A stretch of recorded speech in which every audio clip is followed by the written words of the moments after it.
সব ঠিক চলছে না। ইউএনএ জাতিসংঘে জয়শঙ্করের বিস্ফোরক মন্তব্য। ইউএন আজ বিশ্বের বাস্তব প্রাধান্য প্রতিফলিত করছে না। ভারত বলছে আন্তর্জাতিক গণতন্ত্র ফিরিয়ে আনাই এখন জরুরি। উন্নয়নশীল বিশ্বের দাবি দেওয়ার প্রতিধ্বনি এই বক্তৃতায় একেবারে স্পষ্ট। Also recognize that all is not well with the United Nations. Its decision making neither reflects its membership nor addresses global priorities. Its debates have become increasingly polarized and its working visibly gridlocked. Newsroom থেকে সরাসরি রয়েছে আমাদের প্রতিনিধি অঙ্কুর ভট্টাচার্য। অঙ্কুরদা, জাতিসংঘে বিদেশমন্ত্রী জয়শঙ্কর ঠিক কি বার্তা দিলেন? দেখো তসমিনা, যে কথা একদম শুরুতেই বলেছেন বিদেশমন্ত্রী S Jaishankar, all is not well in United Nations. আসলে এই রাষ্ট্রসংঘের যে ৮০তম বর্ষ, সেই বর্ষে তার যে বক্তব্য, তিনি আসলে রাষ্ট্রসংঘে এই বক্তব্যটা রেখে পাকিস্তান তো বটেই, তার পাশাপাশি আমেরিকা এবং চীনকেও দূষেছেন। কিভাবে?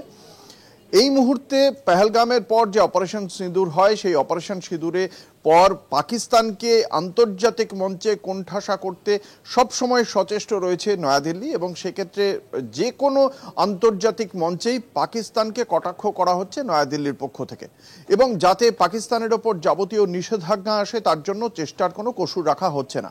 এবং একই সঙ্গে এই পাকিস্তানের যিনি সেনাপ্রধান আসিম মুনির, তার সঙ্গে মার্কিন প্রেসিডেন্ট ডোনাল্ড ট্রাম্পের যে সখ্যতা দেখতে পাওয়া গিয়েছে, তাকে যেভাবে খাতির করা হয়েছে মার্কিন যুক্তরাষ্ট্রের পক্ষ থেকে, সেটিও যেমন প্রশ্ন।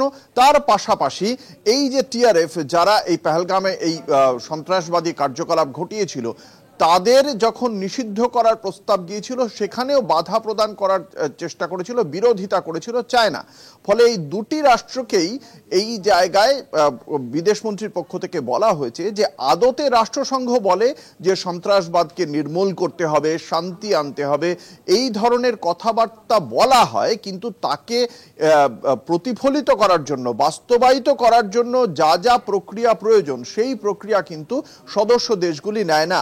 এবং এই সদস্য দেশগুলি যারা রাষ্ট্রসংঘের নিরাপত্তা পরিষদে রয়েছে, সেই নিরাপত্তা পরিষদে থাকা সদস্য দেশগুলিও নিজেরা যে কথা বলছে ঠিক তার বিপরীত আচরণ করে, দ্বিচারিতা করে, এ কথাই বলছে। এবং রাষ্ট্রসংঘের এই জায়গায় যে সংস্কার প্রয়োজন, সেই সংস্কার করার যে প্রক্রিয়া রয়েছে, সেই প্রক্রিয়াটাই এই সংস্কার করার ক্ষেত্রে প্রধান অন্তরায় হয়ে দাঁড়িয়েছে বলে বলেছেন বিদেশমন্ত্রী এস জয়শঙ্কর। সেক্ষেত্রে নাম না করে পাকিস্তান, আমেরিকা এবং চায়না, এই তিনটি রাষ্ট্রকেই কার্যত বিদ্ধ করেছেন রাষ্ট্রসংঘের এই অনুষ্ঠানের মাধ্যমে বিদেশমন্ত্রী এস জয়শঙ্কর।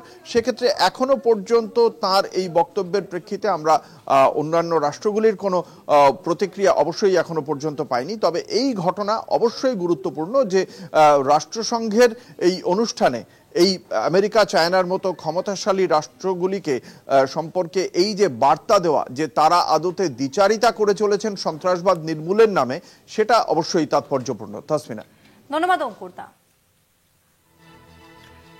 রাষ্ট্রপুঞ্জের ৮০তম জন্মদিনে পেহেলগাম হামলার প্রসঙ্গ টেনে নিরাপত্তা পরিষদকে কাঠগড়ায় তুললেন বিদেশমন্ত্রী এস জয়শঙ্কর, এবং সেই সঙ্গে নাম না করে নিশানা করলেন চীন এবং আমেরিকাকেও। সব